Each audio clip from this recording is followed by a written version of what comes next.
Hey y'all, I hope that you're having a good day. I'm back for the second video of the Heart of Christmas.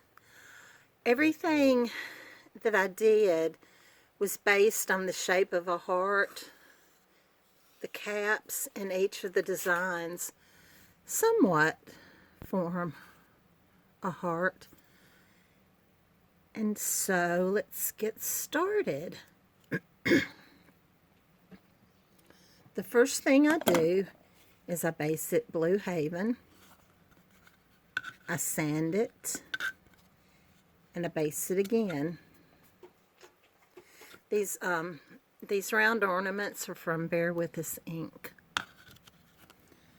When I transfer, I use Master's Touch graphite paper. It's from Hobby Lobby and it's my favorite. It goes on light and erases easily. I use the dark also.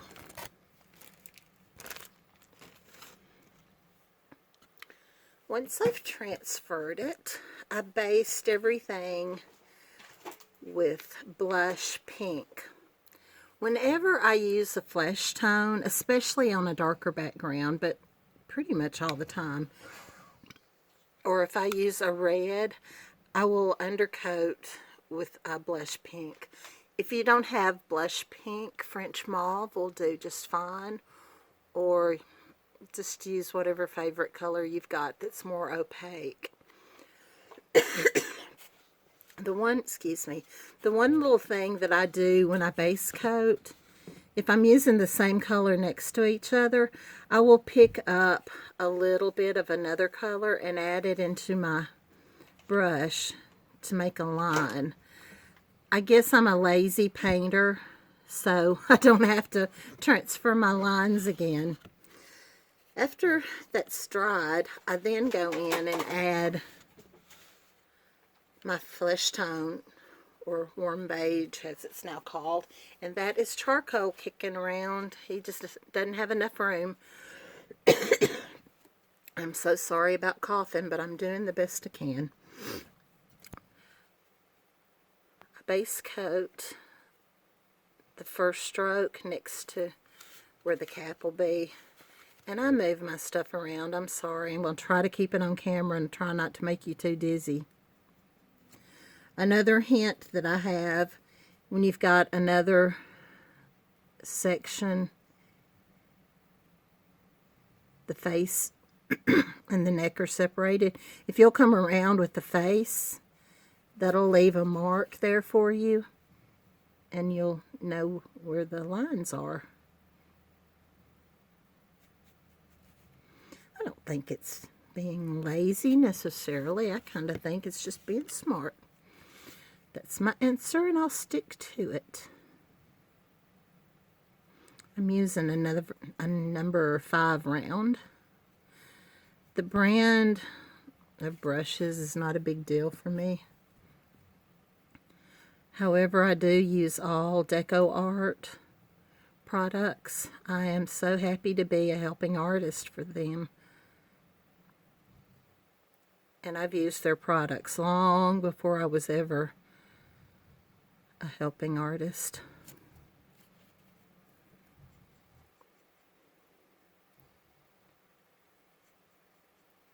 It'll take 2 coats on this. But having this undercoat, excuse me, makes this so much brighter.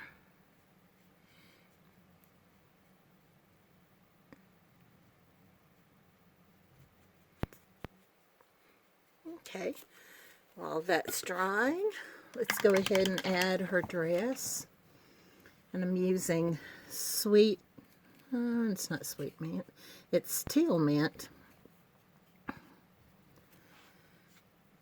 This is another one of my new favorites for the season. Don't worry so much about getting those little doodads for where the lace will be, because you can come right back over it and it'll be fine.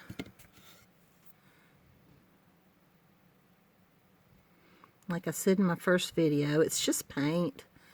Don't stress out so much. If we mess up, we just mess up and fix it. Sometimes fixing stuff lets you learn how to do things. I'm fascinated with how you can manipulate paint.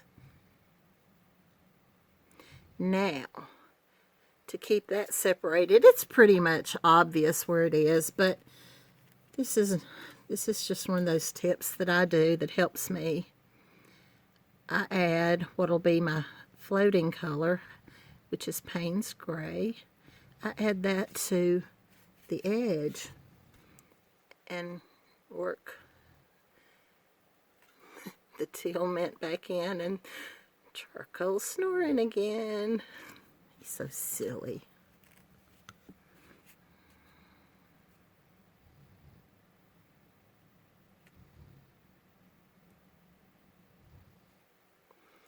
This is how I taught myself how to paint. I think we now call it the dirty brush method, but I'm a self-taught painter, and to get shadows and highlights, I just worked in colors with them that gave them a different tone, hue, whatever you want to call it, to it. And while it's wet, this is what I call, it just fascinates me. You can work that in and blend it out toward the edge. And again, that's going to take 2 coats. Now, to add the lace, I'm going to go ahead and use my 18 Alt liner. I think I used a 2 when I was doing it, but this shows you how you can get the little lace humps, as I call them, back in.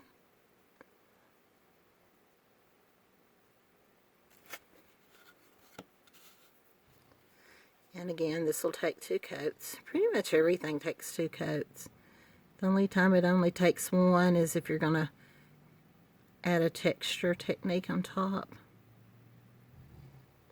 Sometimes it takes 3. Just do it till it looks good.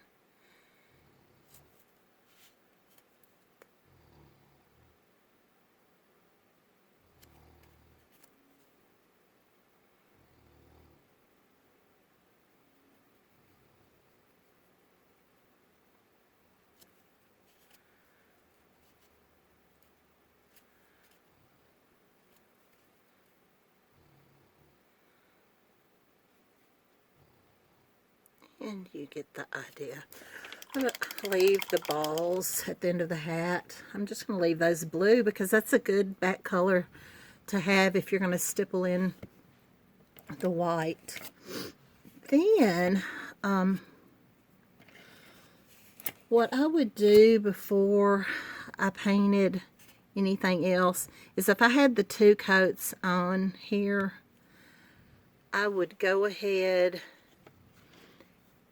and dry brush my cheeks and where the nose will be on here. A lot of times I shade before I do this, but to help the video move a little faster, I went ahead and did the dry brush first. And I did that with Wild Berry. If you don't have Wild Berry, use your favorite cheek color. Watermelon Slice is really, really close to it. So let's go ahead and float in the shading. I go ahead and I do up along where the red's going to be. I do that first. Sometimes you have to skip around so that you don't pull your shading off. And as I've said many times, I probably would shade 2 or 3 coats. I don't worry so much, again, about those little lumps, arches, I guess, because I'm going to stipple white over them and they're not going to fall in right, but it's just there to kind of remind me that's what I'm doing.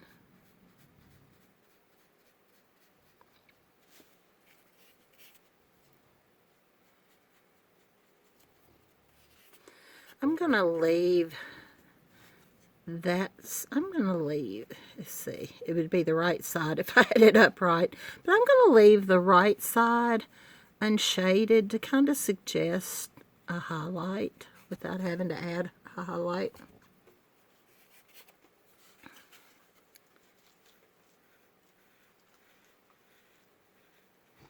It's one of those little shortcuts you can take.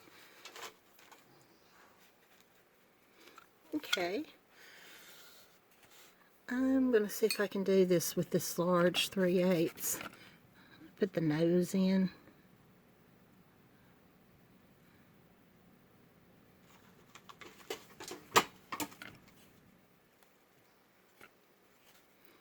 Really too big for this.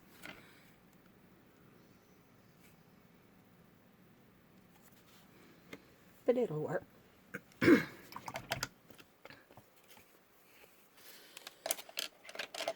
Now if I can find a rake brush.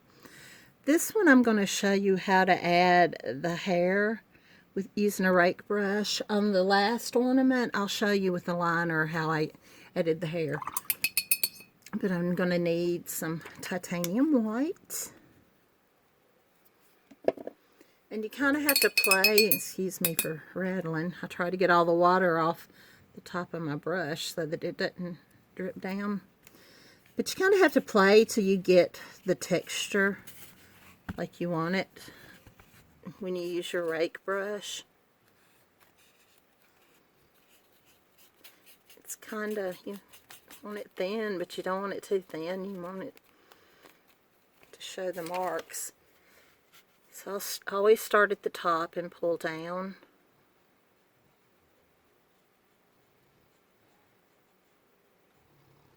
Isn't that cool? You can keep going over this and over this. I do this before I add the red to the hats, because as I was said in the other video, I kind of think from the back, the back forward, and see what I can do to cover up my messiness. It's just inevitable. We're all going to make a mess at some point and have to redo it. It's just part of it. You keep doing this till you like it.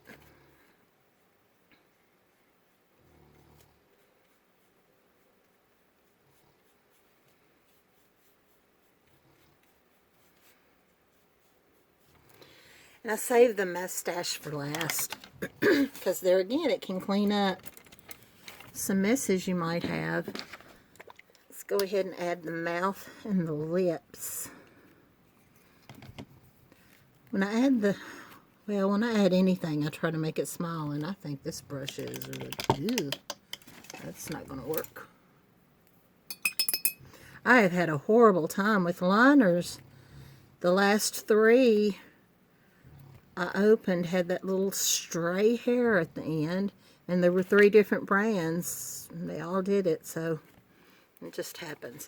But anyway, when I make the mouth, I try to think of it as an open smile, because I like happy.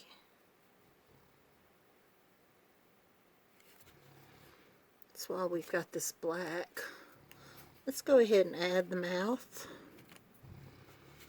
to Mrs. Claus, or Santa's lady. Every time I make a face, it's going to be different. I'm going to make this one a deep smile. Let's add a little mouth. Fill it in.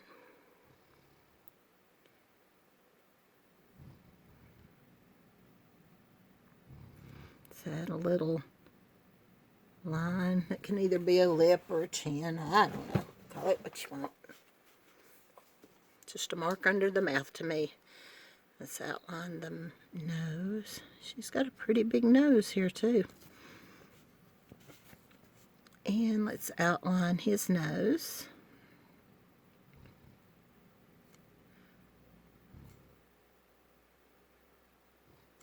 I didn't do this on the initial pattern, but let's put a little nostril in there.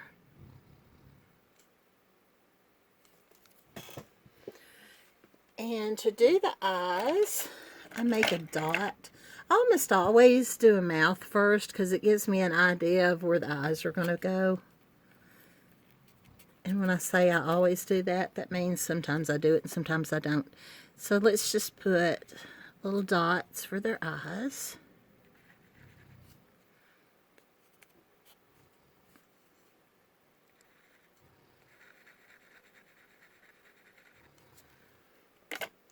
And let's make a little arch above each one and below each one.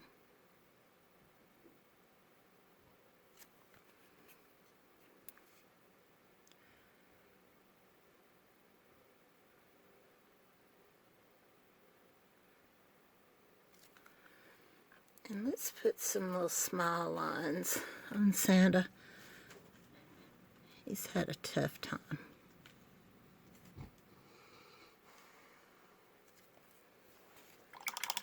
There you go. Now back to his mouth. Let's pick up some wild berry and just put a line around it for the lip. Add a little white to the edges. If you get too much, not a big deal. Just come on back and add some more of the wild berry in there. And there you go. After we've got all that done, we could go ahead and add his mustache. Let's see, the bigger liner. Let's do the base with slate gray.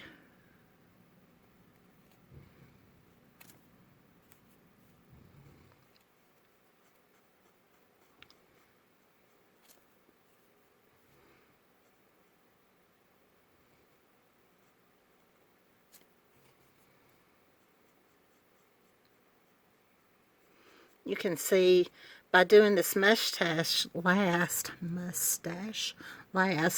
it can cover up where I might have gotten over with doing the cheeks or the black. Like I said, I think of what I can do that's going to maybe help if I mess up.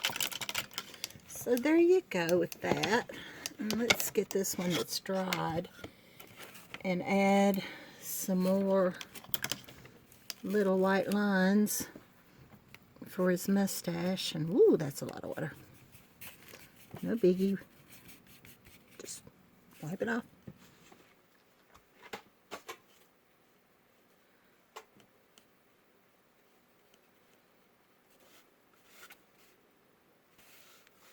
And I guess you would like to see what I'm doing.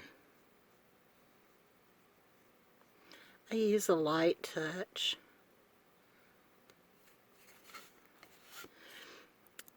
If you cover up too much of the gray, take your liner, come back in here, and add some more gray to it. But I kind of like that. Let me get my small angular, and let's add just a little lamp black under his mustache to separate it.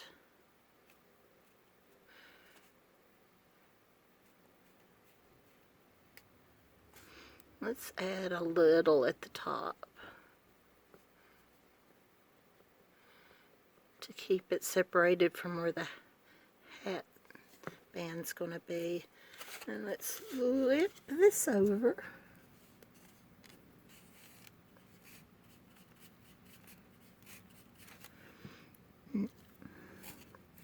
When you're floating with black, you don't want it to be too strong, so you need to work it out into your brush so that it's not just startling black.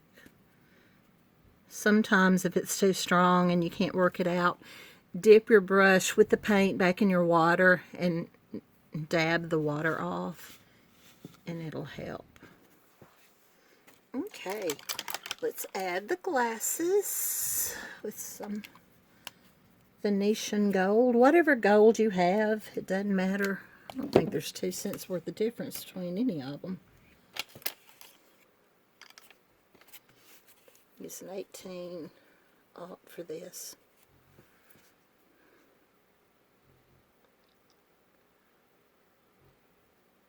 And I think